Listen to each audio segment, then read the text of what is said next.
Hello, everyone. We are here at the LinkedIn Live, our first LinkedIn Live, and our guest today is going to be Jean Kristensen. Jean Kristensen, after years of working her way through the ranks and providing operational and administrative leadership in non-traditional industries for women, Jean parlayed her skills and experience into a successful entrepreneurial venture, Jean Kristensen and Associates, JKA, in 2007. Through her firm, Ms. Kristensen has supported and coached thousands of businesses and individuals in core development areas, including sourcing opportunities, forming strategic alliances, marketing, government contracts, and workplace wellness. Best known for her expertise in MWBE certification and outreach, she continuously breaks barriers by assisting small minority and women-owned firms develop and grow, as well as large companies connect with viable, quality MWBE partners. JKA is MWBE certified with many agencies, including the Women Business Enterprise Council, New York City Small Business Services, the Port Authority of New York and New Jersey, and the New York, New Jersey Purchasing Council, as well as the Greater New England Minority Supplier Development Council. That is our guest, Jean Kristensen. Today, our episode is sponsored by Tax DRX. Do you break into a sweat when tax time comes around because your books are a mess? Are you tired of not qualifying for loans because you don't have proper financial statements? Are you spending valuable time doing things you hate, like saving receipts and trying to do it yourself? You need GetMyBooksRight.com. They'll handle your finances and your books so you can focus on running and building your business. With GetMyBooksRight.com, you'll manage your business with freedom and ease. You'll free yourself up and take the worry out of tax time. You can make more money and pay less in taxes. And you'll have more time and peace of mind because GetMyBooksRight.com will handle the books so you can focus on your business. So go to their website and meet their CEO, Hudson Ace Attain. Also, they have tax services through Tax DRX. If you're interested in episode sponsorship, please reach out at info@n18.com for more information. So let's get started. Hello, Jean. How are you today? I'm doing great. Spring is in the air, so I am doing amazing. Wonderful, wonderful. Please tell everyone about your company. Sure. So as my bio stated, I won't repeat. I started the company in 2007 with the mission to connect small minority and women-owned businesses to opportunities with government agencies and large corporations. And I have to say my company has grown since then. Listening to you talk, it made me realize that I absolutely have to update my bio. The company has been rebranded as JKA Solutions, aka JKA Supplier Diversity Solutions, and we've elevated our mission. We are really, we want to focus on eliminating the wealth gap for underserved communities throughout the Northeast region. So we work not only with small minority and women-owned businesses, but we also partner directly with large corporations and institutions to help them meet the goal of make those connections to small minority and other diverse suppliers as they're looking to increase their spending or increase their impact. Oh, that's wonderful. And as you're making these connections, are there recommendations or things that you're seeing that small businesses need to consider? So as a small business, I actually had a retreat this weekend with one of our partners. And, I think things are changing in that the first thing a small business has to consider is, why. And it's really important. You hear all these conversations going on out there about people wanting to increase spending with small minority and women-owned businesses. But it's really important for people to have an understanding of, who is your target audience and what is it that they need from you? Before you go into the marketplace, kind of thinking about what do you need? Because the answer to that question is really different depending on who the target audience is. I see. And, there are a lot of people that have stepped out and began to be entrepreneurs because they're excited about something that they've been doing, or they want to market it because they feel like it's a great thing that the world needs. What are your thoughts around people that have just left their careers to start their businesses for these target market? Congratulations. I mean, listen, there's so many different stages that an entrepreneur will go through when they make that decision. So that first person that said, you know what, I'm quitting my job. Well, congratulations. This person is stepping into a new environment And so, you're not going to go from quitting your job to, landing multi-million dollar contracts. That's not how it works. It's phases. It's like, okay, I quit my job. Now what market research do I need to do? What resources do I need? What do I really want as an entrepreneur? Because a lot of people left the workplace for a variety of reasons. It could be like like I left the workplace because I don't like being told what to do, right? But guess what? When you work in a government environment, people tell you what to do. So it's really, taking the time, and I strongly encourage folks to think about, business plan, just taking a step back. Like, yes, I left the workplace for this reason, or sometimes people say, I want to make more money, but those are not the things that are going to propel you forward in this new environment. Okay, for those beginner people that are just really just kicking the can around and thinking about getting into the business environment, tell us some of the services that you've been working with or providing, and just options that are out there for those individuals.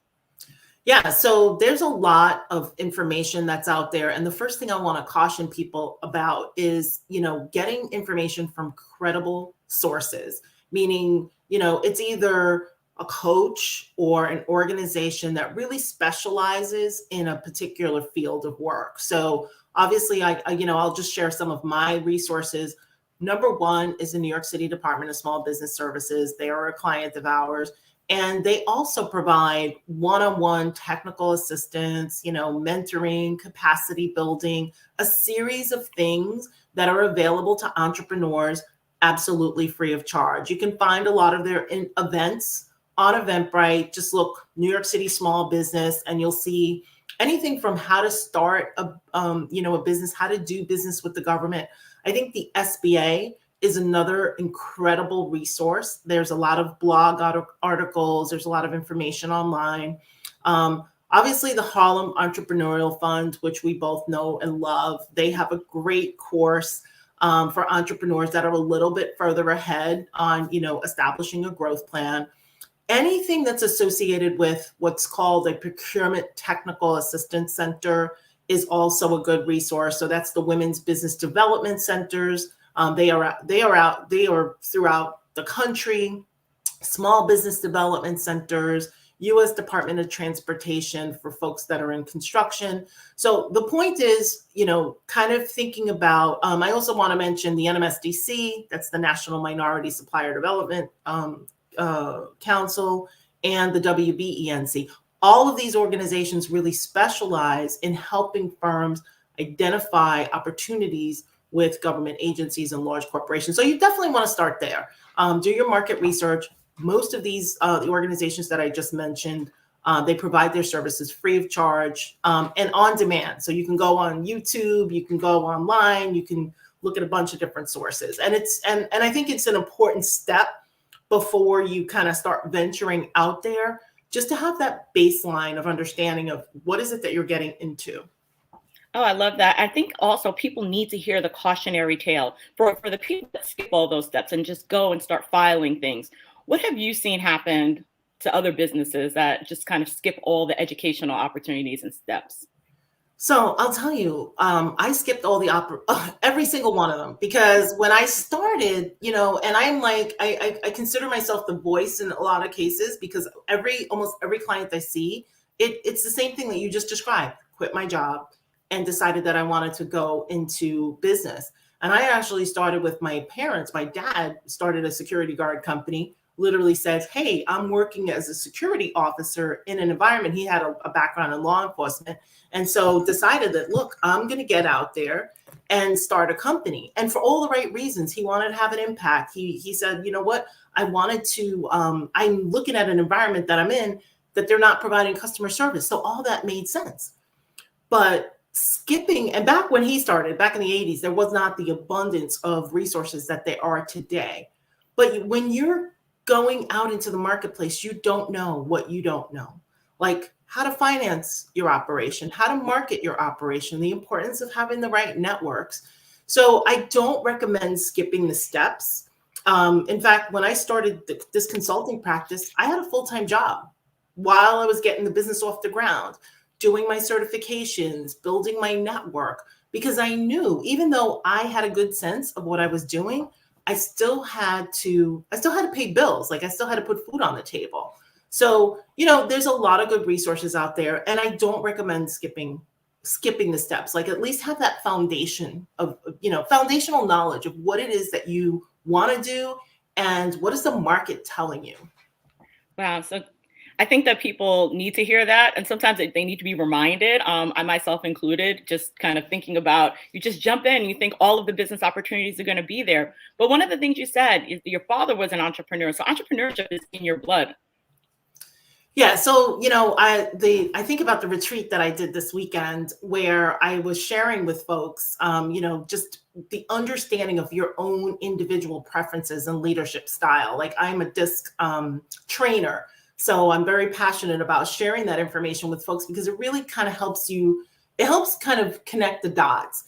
And throughout my entire life, even I think back to even myself as a student, I was the type of student that could absorb information quickly, make decisions. And then I moved on. Like I was not interested in digging into the weeds, like even doing my homework. I didn't want to. I got the concept, I mastered it, and I moved on. I am the classic entrepreneur. So it's not necessarily that it's in my blood. It's the way that I'm wired. I'm great at making connections. I love the rush of entrepreneurship, which makes me a very strong leader. However, again, when I'm sharing this with my clients and friends, I says, you have to, being a great leader and running a business does require you to have a whole bunch of other skill sets. So yeah, it's in my blood. I tell people I'm unemployable because I really am. And I absolutely love what I do. Wonderful, wonderful. And when I think about the businesses that are out there right now, they usually start off with one person and then they struggle to scale, or they get stuck in this, they get growing pains, or they get stuck in this space. When you think about the resources that are available for small to medium size, meaning like 1 to 5 people, what advice do you give them? So I think the self-awareness. So the one advice, like once you've gone through that initial stage where you understand what it is you want to do, you've completed your business plan, folks, like you really have to do that. And now you're thinking about, okay, what is my next step? That has to be part of a well thought out plan. And that plan includes a budget. That plan includes an understanding of the marketplace. Like even in today's environment, we're hiring people across the United States. And so what looks good in New York may not look good in Florida. The other thing, and this is a big part of today's conversation is, culture, environment. People are working virtually. So you really have to have an understanding of who you are as an entrepreneur and a leader. What resources do you bring to the table in terms of, you're offering someone a job. A lot of people leave college and they think, okay, I'm going to go work for a large corporation.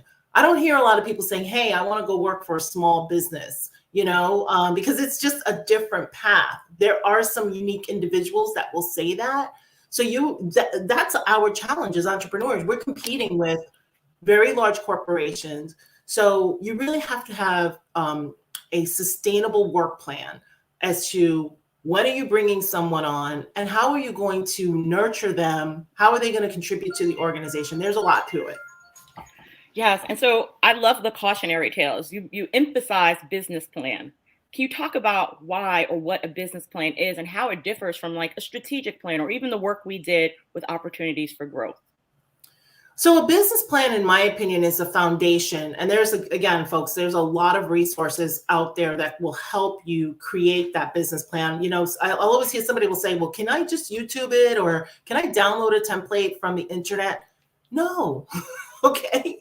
You really want to put some time into a business plan. So what a business plan forces you to do is, number one, it forces you to do an analysis on your market. So you know how many of us will think, I talk about so many ideas because the entrepreneur has so many ideas, right? They think, oh, I'm going to bring my product to market. The business plan kind of grounds you to say, okay, if you want to bring your widgets to the market, is there a demand for it? What do the profit margins look like? Is there any historical data? Are there any competitors? Because the desire to bring something to market is something that we all have as entrepreneurs. But now the business plan, again, it forces you to look at the market. look at your competitors, look at the pricing. Next thing it's going to force you to do is to create a strategy for bringing that product to market, which includes sales, it includes marketing, and it includes the finance part. How am I going to finance my operations? And I've often relied on my business plan and then my growth plan as a document that I can share with the banks. If you're looking to get a traditional loan, you will SBA for even a SBA loan, they're going to ask you where your business plan is. So it's definitely not a step that you want to skip. And I think, you'll hear from a lot of great leaders that they skipped it. Those I think are the exceptions, because if you're not thinking about who is my competition, if you're not thinking about pricing, you literally have to make that stuff up along the way. And you could find yourself dealing with what I call landmines, that are going to derail you from your goal and your mission. Absolutely. And you mentioned growth plan. For those that don't know what that is, can you just kind of highlight what is a growth plan? So I'll talk about the work that we did at the Harlem Entrepreneurial Fund, which now a growth plan really forces you to take a look at what are the strategic action steps. It's really rooted in what we call SMART goals. So a lot of times I'll hear an entrepreneur say, I want to make $1 million. And that's great, but making money is not a SMART goal. You have to break that goal down so that you have to really think about, all right, well, again, what is the market telling me? What am I doing that's working or what's not working? How do I scale? And I think the growth plan definitely provides entrepreneurs with that. I see most of the entrepreneurs that I see in the growth plan environment will be people who are, at the 250 mark. They have one employee or a virtual assistant, and now they have to think about, all right, so how do I break through to $500,000 to $1 million? What is it that I need to do? So the growth plan really forces the person to take a step back from their business, to look at it from a leadership perspective. It helps you really do a deep dive on the finances also, where you start to educate yourself on things like, what are the ratios that banks look at when they make a decision? What are some of the other KPIs that you should be focusing on, as opposed to most of us when we just start, right? We're thinking, as long as I'm making money, I'm good. But the growth plan really looks at it from a different perspective. And, it's a great resource for anyone that is at that stage, around 250, one employee that's thinking about, okay, what are the steps? What are leadership steps that I need to take to get my business to the next level? And so as you think about just what people need to go from 250 to $1 million or $2 million, what's usually getting in their way, just based on your observations and having worked with all of these businesses? So what usually gets in the way is the entrepreneur, because the entrepreneur is stuck in their own head. So everything, and I am a big believer in, and this is going to sound corny, but like, if you think it, you can do it. So I remember when I first started, I said, I want to make 100 grand, and I almost set a limit on myself, because 100 grand at the time to me was like, oh my God, I want to make 100 grand. Once I said that, then I started thinking, okay, well, and every time I set a benchmark and I got serious about it, I was able to reach that goal. So what I see in most cases is the entrepreneur is in their own way. They've set the bar for themselves just too small. That's number one. Number two, to be clear, there's a lot of hurdles involved with running a small business. You cannot do it alone. So I think your network is a big part of that. The people who support you is a big part of that. And I do strongly recommend that commitment, whether, sometimes the other thing, mindset, right? I hear people say all the time, I don't have any money. That's the first thing I hear people say, like, I don't have any money. People have figured out how to do this with no money. Okay. So, not to discount anyone's thoughts or feelings, because I want to emphasize that this is very difficult, but I think that there are a lot of resources available to help people. And what I would say overwhelmingly with people that are really struggling, sometimes it's, kind of helping that entrepreneur clear the decks, what's in the way. And I want to be fair to everyone, because there's a lot of intangibles out there that make it really difficult for entrepreneurs to succeed, such as racism. Let's be clear. There's a lot of that going on in a number of industries where, especially underserved communities, minority women, our veterans, we're just shut out, so I don't want to make it sound like, oh, if you just think it, it's going to happen. That's not true. There are a lot of reasons why companies really struggle. The other big reason that we are all aware of is access to capital. You think, okay, I want to bring this product to market. I have a great idea. I've done my business plan. But most entrepreneurs, especially the ones you're talking about, hey, I just quit my job. In order to get to that next level, you need cash. That's a big part of the consideration. And that kind of speaks to preparation. So what are some things that people that are either trying to grow their business or even that are already out there running their business can do to prepare? Like whether it's your credit score, your bank account, what are just some really tangible things that people could take away that they can start thinking of right now that's in their control? So I think things that are in your control is do not approach it alone. Because you know what, there's a lot of conversations out there like, oh, just improve your credit score. You know what, that's hard to do and it takes time. And I think the entrepreneur, like even yesterday, I noticed a dip in my credit score because I took a big leap and made an investment and it's not a tremendous investment, but it's not my normal pattern. So that immediately had an impact on my credit score. And so I think sometimes the propensity to say, well, just fix this or fix that. It's not a one-step process.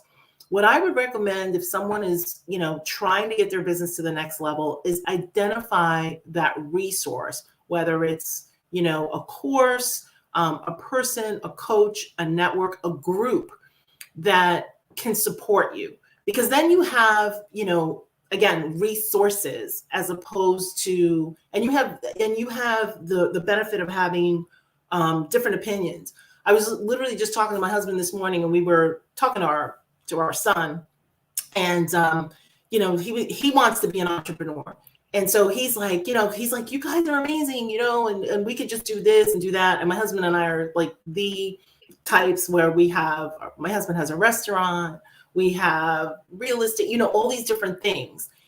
But the bottom line is we said to him, one of the things that helped fast track us was surrounding ourselves with people who were serious about their business, because you can learn so much and overcome some of those obstacles when you surround yourself with entrepreneurs who have already made it, mentors who are already in the position that you're in. So that's a big part of it. Because at the end of the day, it's not one thing that's going to help. And I do recommend, and I do agree with you, LJ, preparation is absolutely critical. So we even had this conversation with our son. You see us now, after doing this for 40 years, where it looks like, oh my God, you guys are so successful. And we still struggle every single day. There's still something to learn because the world is changing so quickly. So, I think just having the mindset of being open to learning and the discipline to do those hard things that none of us really want to do, right? I don't want to work on Saturday. I don't want to, there's sacrifices that come along with entrepreneurship. I think ask any entrepreneur, there's sacrifices that have to be made. Absolutely. And that was a gem, surrounding yourself, because if you're trying to elevate your mindset, you may not even know what to dream of or envision. And if you're around people that are not thinking about entrepreneurship, it can be very difficult to set your goals and feel validated by them. Otherwise, you'll start doubting yourself because people around you are doubting you. And so that's a very valid and important thing. I do not want to leave without talking about, you mentioned opportunities like being limited through racism, being limited by a lot of the things that are out there. Can you tell us more about like MWBE certification and why it matters, but then also why you still have to keep doing more? So let's start with the certification. So the certification, and I want to be clear because your audience could be throughout the United States. So there are different types of certification. So the private sector, for example, has opportunities that is usually available to folks through a Supplier Diversity program. So you'll now see, like after the death of George Floyd in particular, and after there was a lot of social unrest, you saw companies coming forward and saying, you know what, we realize that we haven't done enough and we want to do more. So there are tons of examples where companies are stepping forward. And again, with certification, it can range from, depending on what market, it could be for, Black and brown communities. So those are, it could be for women, it could be for veterans. The certification could be for folks that are disabled. So it really varies by market. But one of the benefits of getting certified, again, in the private sector, is when a company is stepping forward and they're saying, we want to increase opportunities for this group or that group, it's important to them to be able to quantify that and to be able to identify those individuals. So that is a true benefit. And again, I mentioned the WBENC, so that's the Women's Business Enterprise Network, the National Minority Supplier Development Council. They have the Gay and Lesbian Chamber of Commerce. They have an organization that certifies folks with disabilities. So that is a benefit, because again, it helps us. It helps those organizations to identify different groups and create opportunities, network with those groups. In the government space, the certifications range from local certifications, which could be in your own backyard. Like I live in Connecticut, for example, and in Connecticut, the state has certifications for minority, women, people with disabilities. In New York, I have an office in New York. The city of New York has a certification. The state of New York has a certification. So the benefits of the certification is really to make yourself visible to these organizations that are stepping forward and saying, we want to do more business with. As an example, I'm working on a major project with the Port Authority of New York and New Jersey. They've got billions of dollars of contract opportunities. And the way they identify local, minority, women, service disabled is largely through the certifications. So the benefit of the certification, it's a marketing tool. It's a way to get your foot in the door. It also provides you with access to other minority and women-owned businesses, networking opportunities. And in some markets, like the city, for example, has contract financing loan fund, which is available to minority and women-owned businesses. So there are lots of different benefits that are available. And if a company qualifies, typically to be considered for certification, a company needs to be owned and controlled by minorities or the group, minorities or women. I'm also starting to see a big focus on local businesses, the smaller companies, in a lot of markets in New York and Connecticut and other places where the anchor institutions, it could be a hospital, a school, an authority, is taking the position that they want to support more of their local businesses. So that's an overview. I think when you say more that needs to be done, I have been in this space for 40 years, and I can tell you that only now are we starting to see people think about certification differently. I think that, if you're a large corporation, lots of times large corporations and even government agencies think about procurement from the perspective of lowest price, most efficient. And we're seeing all of that starting to break down right now as we're having all these supply chain issues. So, it's part of breaking down a system and working with these corporations so that they understand that, your small local deli, for example, that can provide coffee and can provide water and can provide great resources, is not set up to work the way corporations are used to working. So it's a part of it's when you say there's work to be done, it's a matter of kind of rethinking what the supply chain looks like, not just from the perspective of minority, women, local, but what's not working. And today, right now, in this point in history, we're seeing a lot of things that are no longer working for us. Absolutely. It's important to step up and also say, this is the best way to engage, because you don't want to put yourself out of business trying to work in a corporate model when you're a small business that may not be able to support that. So being honest and transparent up front. So we are actually at 10:30. This has been a great dialogue. Jean, for everyone that needs to learn more about your services, just give us a understanding of how should they engage with you going forward if they want more advice and information, and just how can they reach out to you? So what I will say is there's a lot of information on my website. You can look at JKA Solutions.